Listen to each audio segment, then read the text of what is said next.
Assalamualaikum warahmatullahi wabarakatuh, teman-teman kelas IPA. Mudah-mudahan teman-teman sehat dan semakin semangat belajarnya ya. Oke, teman-teman sudah siap kita belajar lagi nih bersama kelas IPA. Ini melanjutkan pembahasan soal USBN tahun 2019. Bagian kedua atau part keduanya. Sebelum dimulai, kita buka dulu dengan basmalah ya. Bismillahirrahmanirrahim. Oke, kemarin kita di part 1, nomor 1 sampai 10 ya. Jadi kita lanjutin sekarang di nomor 11. Oke, ini ada materi tata surya. Perhatikan gambar posisi bulan terhadap bumi. Oke, jadi di sini ada sinar matahari, kemudian ini bumi, dan ini adalah posisi bulan yang berubah-ubah nih. Ya, karena bulan itu kan juga, karena dia adalah satelit bumi, maka bulan ini mengelilingi bumi. Nah, pertanyaannya wajah bulan terlihat dari bumi pada posisi 5. Oke, ini wajah bulan kelihatan dari bumi. Jadi kan bulannya sebenarnya seperti ini nih. Tapi yang kelihatan dari bumi seperti apa ya kalau bulannya di posisi ini? Oke, kita review sedikit ya teman-teman. Jadi, kalau ada 8 posisi bulan seperti ini, nih, ini persis sama ya. Oke, nah posisi 5 yang ini. Jadi dari posisi 1 di sini ya, ini adalah disebutnya bulan baru. Karena dia benar-benar buminya terhalang, bumi terhalang nih dari matahari, sehingga bulan itu tampaknya adalah nggak kelihatan nih, makanya disebutnya bulan baru. Makin kesini makin ini ya, makin kelihatan sampailah akhirnya di sini.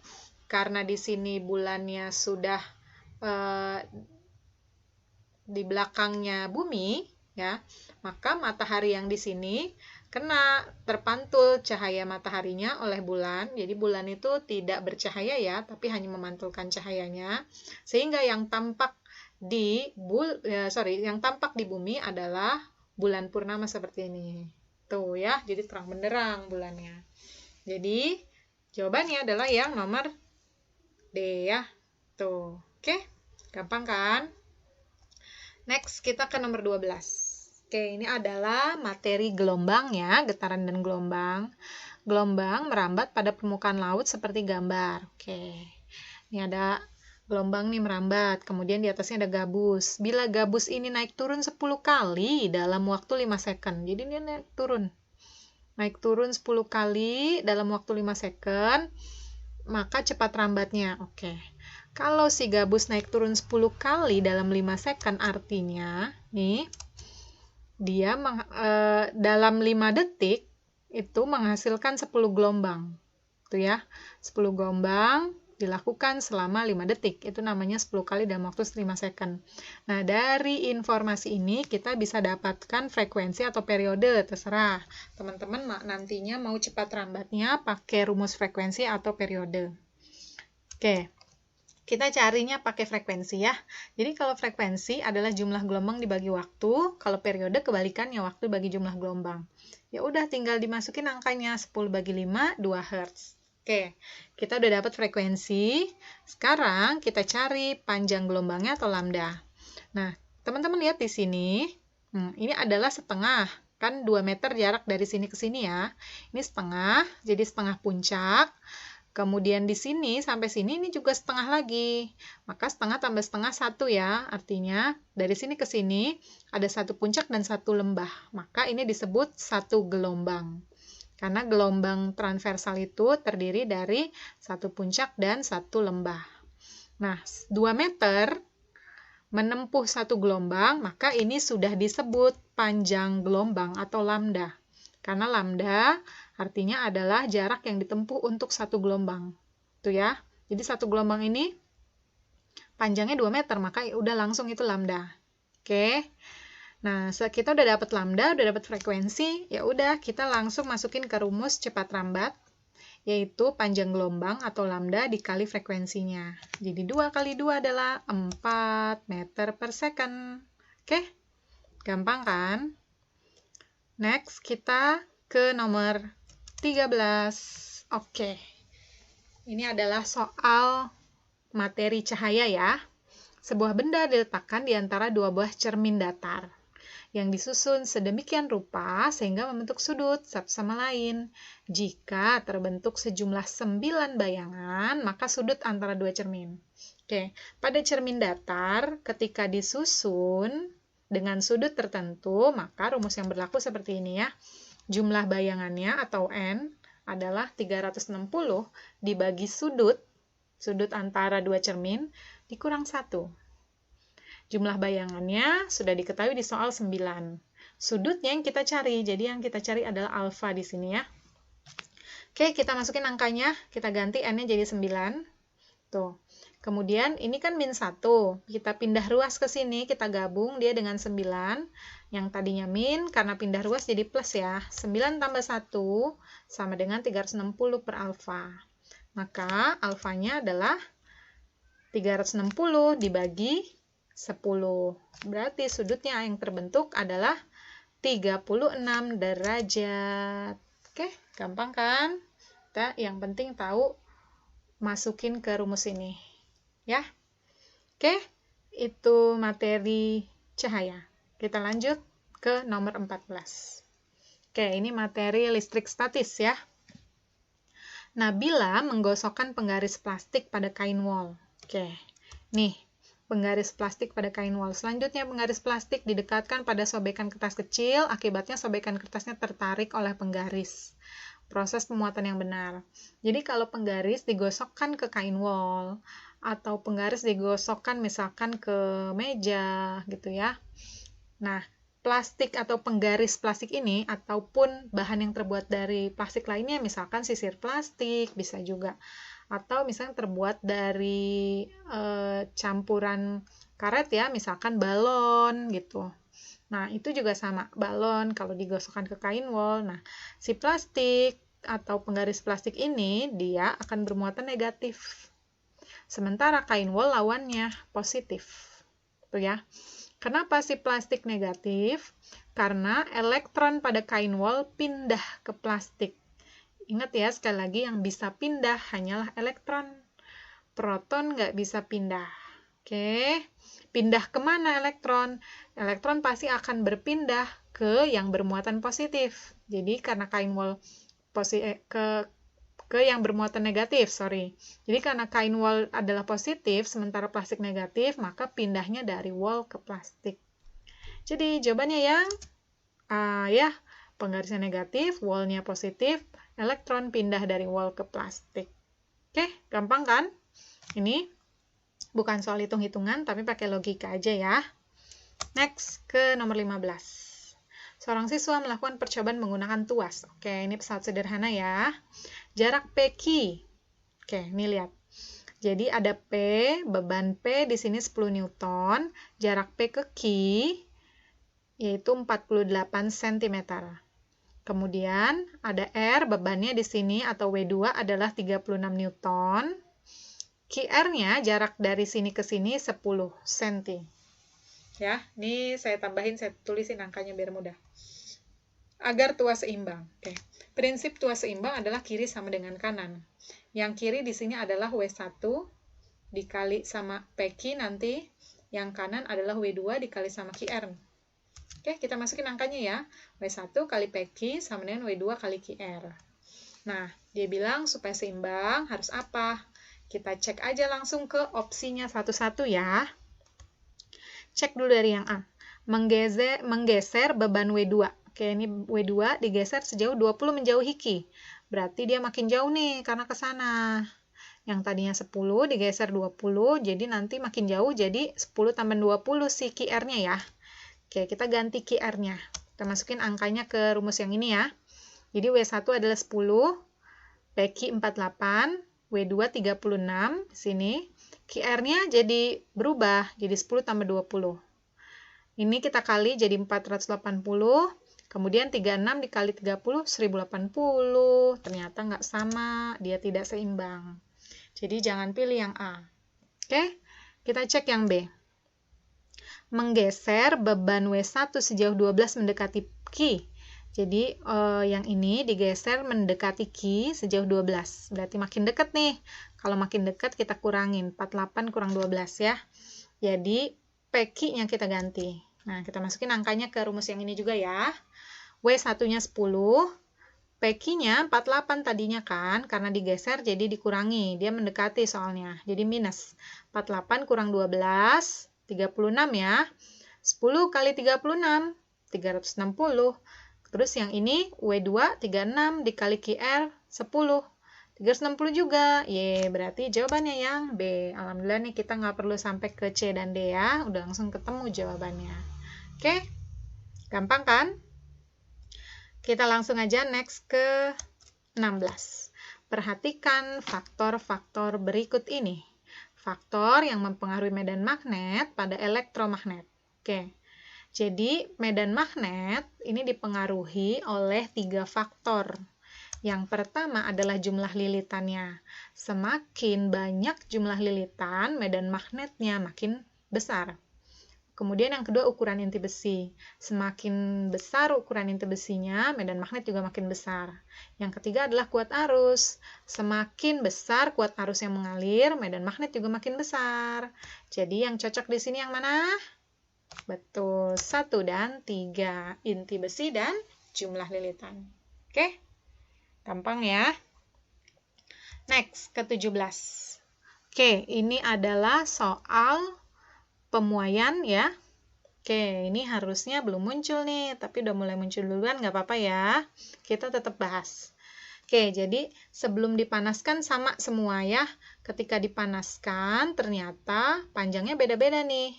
Nah, koefisien muai itu semakin besar koefisien muainya, maka semakin panjang logam setelah dipanaskan. Artinya yang paling panjang, nih si 4, yang paling panjang kan 4 nih. Berarti koefisien muainya makin besar, dia yang paling besar. Oke, berarti kita cek ya, kan dia minta cari tahu nih logam 1, 2, 3, 4 yang mana gitu ya. Nah, kita cek sama yang di sini. 4 kan paling panjang, kita cek di sini koefisien muai paling besar adalah yang ini, 27. Jadi, aluminium adalah 4. Gitu ya. Makanya di sini saya tulis 4. Jadi, aluminium adalah logam 4. Oke. Sekarang kita cek yang panjang berikutnya. Yang panjang berikutnya kan kita garis ini. Oh, ternyata ini si 2. Berarti dia koefisiennya kedua terpanjang setelah aluminium. Saya cari di sini 27. Oh, 23. Berarti yang nomor 2 adalah kuningan. Gampang kan? Nah, terus langsung aja kita cari yang paling pendek. Paling pendek si 3 nih ternyata ya. Nah, berarti koefisien muai paling kecil adalah milik 3. Kita lihat. Paling kecil ternyata ini 12 si besi. Maka besi ini adalah logam nomor 3. Sisanya berarti yang nomor 1 adalah tembaga. Maka kalau diurutkan, satunya siapa?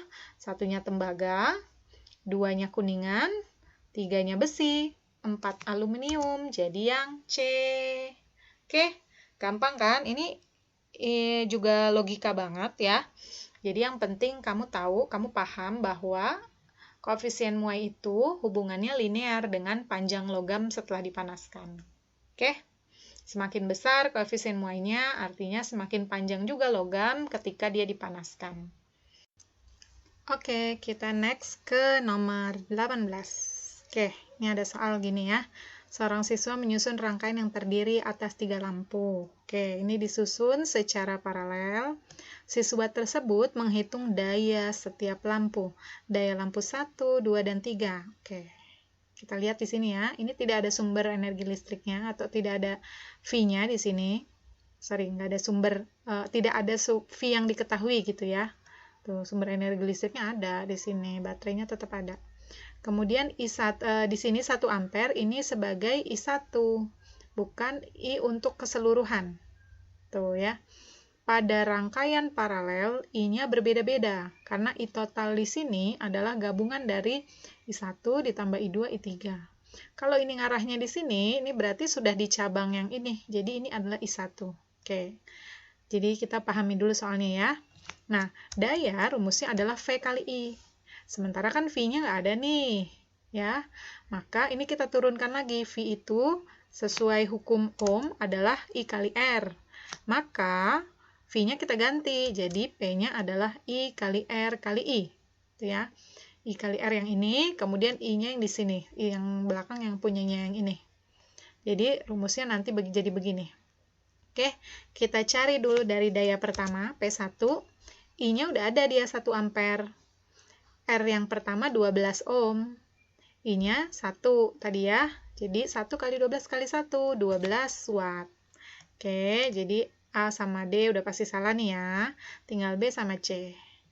Nah, kemudian PR kita berikutnya adalah di soal nih nggak tahu di sini I-nya berapa. I2 untuk 6 ohm di sini sama I3 untuk 3 ohm di sini nggak ada. Nah, kalau nggak ada, kita bisa pakai perbandingan. Oke, kita pakai rumus persamaan ya. Jadi, asalnya dari rumus ini, P sama dengan I kali R kali I. Jadi, daya dengan R, karena yang diketahui di sini hanya R. Ya, maka nanti kita cari hubungannya daya sama R.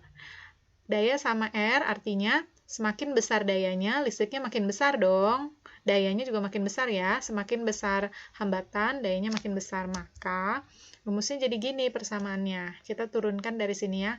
P1 dikali R1-nya sama dengan P2 kali R2. Nah, P1 kan dapat dari sini.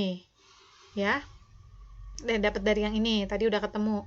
R1-nya yang ini, P2-nya yang mau kita cari, R2-nya yang ini. Oke, kita tinggal masukin. P1 adalah 12 watt, R1-nya 12 ohm. P2-nya kita cari, R2-nya 6 ohm. Maka P2-nya adalah 12 kali 12 bagi 6. Sama dengan 24 watt. Oke, 12, 24 udah ketahuan nih, pasti yang ini ya. Tuh, tapi kita cari P3. Sama juga berlaku untuk seperti itu, daya 3, daya lampu 3, karena tidak diketahui I-nya berapa, maka kita pakai persamaan yang tadi ya. Kita turunin rumus dari yang tadi itu, sama juga, tinggal kita ganti di sini P3 dan R3.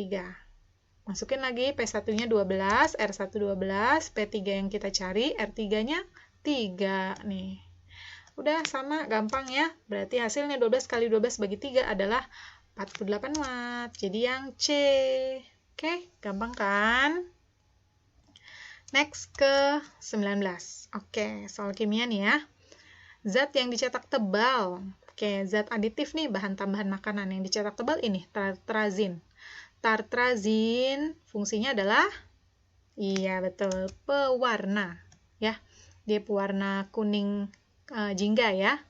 Agak kekuningan. Itu kan, kuning ke orenan. Nah, itu warna tartrazin itu.